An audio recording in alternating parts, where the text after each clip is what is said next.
CBN, Café com Política. Bruno Silva hoje, excepcionalmente, gravou o comentário. Ele fala sobre um relatório do Tribunal de Contas que aponta que as cidades brasileiras estão longe de terem contas, no mínimo, corretas. Olá, muito bom dia, Felipe Pereira, bom dia, Thalita. Bom dia. Claro, todos os nossos queridos ouvintes aqui, né, do CBN Campinas. Hoje eu trago como um dos destaques importantes aqui também para a gente poder falar um pouquinho mais a respeito de uma série de alertas por parte do Tribunal de Contas do Estado de São Paulo. Aliás, houve a divulgação de uma informação, né, nesse mês de julho que chama bastante a nossa atenção, olhando aqui para a realidade do Estado como um todo, e depois eu vou ter um olhar um pouco mais concentrado em Campinas, né? Para ter uma ideia de São Paulo, né, dos 644 municípios aí do Estado, né, fora, tem mais um, na verdade, que seria a capital, né? Mas os 644 analisados ali pelo Tribunal de Contas do Estado, porque a cidade de São Paulo tem um Tribunal de Contas próprio, né? Ficou constatada que pelo menos 555 cidades, ou seja, 86%, Felipe, Thalita, receberam alertas conforme o dispositivo da Lei de Responsabilidade Fiscal, por apresentarem ali diversos indícios de irregularidade, seja na gestão orçamentária, na arrecadação abaixo do esperado ou gastos excessivos, principalmente com o pessoal, né? Esses dados, portanto, eles constam em novo levantamento da Corte de Contas, na plataforma Visor Social de Relatórios, né? Que é relativo principalmente ao segundo bimestre e o primeiro quadrimestre de 2025. Vale lembrar que dessas prefeituras, 362 delas, ou seja, 65% das cidades, estão com a arrecadação abaixo do esperado para esse período, e isso chama muito a nossa atenção, porque parte desses alertas a gente precisa, obviamente, que matizar, entender o que está acontecendo dentro daquele contexto, naquela conjuntura específica do município, né, para a gente poder ter uma clareza um pouco maior dessa situação, mas isso obviamente chama a nossa atenção porque mostra o tamanho que os gestores públicos têm de poder manter não só as contas em ordem, mas poder cumprir conforme é esperado, vamos dizer assim, que eles cumpram por parte aí do Tribunal de Contas, né? Inclusive no site do TCE, você, o querido ouvinte que quiser depois ir mais a fundo também, pode acessar lá o painel tce.sp.gov.br, dá para você passar por várias das cidades, né, do estado de São Paulo. E olhando um pouquinho mais atentamente a cidade de Campinas, Campinas está ali, eles montam uma espécie de gradação de cores, né? Onde o vermelho indica uma grande quantidade de alertas de vários tipos diferentes, o laranjinha é uma pequena quantidade de alertas, o amarelo é uma grande quantidade e o verde uma pequena quantidade de alertas. E aí chama atenção porque Campinas está nessa figurinha mais vermelhinha, né? Ou seja, foram pelo menos 9 alertas já feitos até agora por parte do Tribunal de Contas. Quando a gente observa sobre esses alertas, né, pelo menos aí nós temos 5 deles, né, que são diretamente relacionados à Prefeitura Municipal de Campinas, todos eles em termos de acompanhamento da gestão fiscal. Um desses alertas é do Instituto de Previdência Social do município, a Camprev, outro alerta é de serviços técnicos gerais. Tem ainda um alerta de serviços técnicos gerais também, então são 2 alertas, aliás, e tem um alerta para a Câmara Municipal de Campinas, né? Quando a gente vai acessando os documentos, vai vendo eles com mais calma, um dos que chama a atenção é a questão envolvendo a análise da receita, né? Onde essa notificação de alerta, né, não é nenhum tipo de sanção, vale destacar isso também para o querido ouvinte, é uma notificação de alerta que se aquilo não for corrigido no curso da administração pode vir a trazer problemas futuramente do ponto de vista administrativo, do ponto de vista orçamentário e até mesmo do ponto de vista penal, a depender de como isso transcorre, né?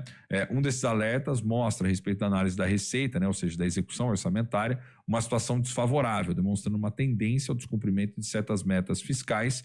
E ali vem até a recomendação, cabendo, portanto, ao ente o seu acompanhamento para eventuais adequações em observância aí à legislação como um todo, né? Então é interessante porque a gente vai vendo que esses alertas eles são de diversas formas. Um deles, por exemplo, é sobre avaliação de rentabilidade e evolução de investimentos, né, no que diz respeito a prefeitura como um todo. Então isso fica para a gente como um grande alerta, vamos dizer assim, também para nós cidadãos, para a gente poder acompanhar, ver se essas situações vêm sendo dirimidas pela administração, entender um pouco mais a fundo o que está sendo feito, se são problemas pontuais, se são problemas um pouco mais persistentes ou estruturais. Isso é fundamental para a gente poder entender como que a administração vai perseguir para fazer com que os objetivos eles possam ser principalmente cumpridos. Mas, de modo geral, essa informação, né, Felipe, Thalita e ouvintes, é uma informação que deixa a gente assim preocupado de maneira geral, porque entender que 86% dessas cidades já tem esses alertas, né, ou seja, alertas, alguns deles um pouco mais problemáticos, é sinal que os gestores públicos vão precisar e bastante aí arregaçar as mangas, trabalhar de modo mais intenso, tomar cuidado, reunir aí o pessoal da secretaria, conversar, ver o que é preciso ser feito, se tem que cortar um pouco do ponto de vista dos gastos, se a melhor solução é tentar pensar em outras estratégias de arrecadação, enfim, tem que começar a tirar coelhos da cartola aí antes que a coisa degringole. E a gente precisa ficar de olho, e o legislativo precisa fiscalizar, e aquela história toda, né? E prestar atenção na movimentação da política, beleza? Mas uma notícia que deixa a gente aí muito preocupado, sinal de alerta ligadinho, né? É isso, eu fico por aqui, viu? Um abraço para você, Felipe Pereira, um abraço também para a Thalita, para os nossos queridos ouvintes. Vamos ficar de olho, vamos cobrar a prefeitura. É importante ter respostas, né? Ter até explicações mais detalhadas de como essa situação vai se desenrolando e o que a gente pode esperar aí no futuro, beleza? Um abração, valeu. Valeu, Bruno Silva, que hoje excepcionalmente gravou o comentário. Ainda dentro do Café com Política, a gente falando sobre política, literalmente Café com Política, o vice-presidente Geraldo Alckmin está nesse momento no programa da Ana Maria Braga, acredite se quiser.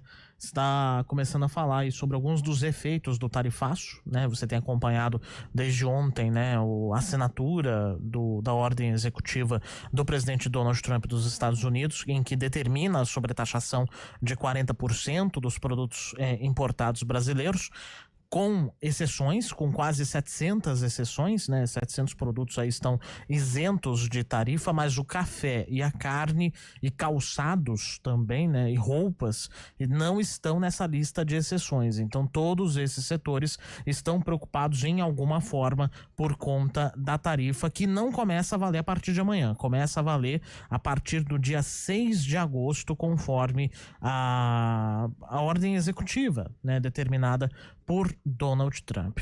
O vice-presidente está começando a comentar agora, né, tirando dúvidas aí sobre essa nova tarifação, e o governo diz que segue negociando com os Estados Unidos, não só o governo, mas também os próprios setores, né, que não foram isentos, seguem conversando com os Estados Unidos, seja por quais meios que forem necessários, para tentar ainda aumentar essa lista de exceções, para tirar carne, tirar o imposto do café. Por quê? Nós já temos um imposto cobrado de 10% desde abril, que foi o dia da libertação, né, de Donald Trump e tal. Aí agora houve a taxação de 40%, a sobretaxação, né, de 40%, totalizando 50% de taxa de importação desses produtos, dos produtos nacionais, pelos Estados Unidos. O Donald Trump também disse na ordem executiva que se o Brasil retaliar aumentando tarifas, ele vai devolver na mesma moeda, mais ou menos como aconteceu com a China também em abril, quando as tarifas chegaram a até 145%, uma escala absurda, né, das tensões comerciais. 10h50.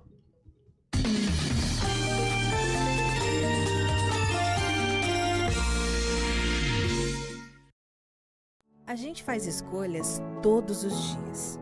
Que roupa vestir, por qual caminho ir.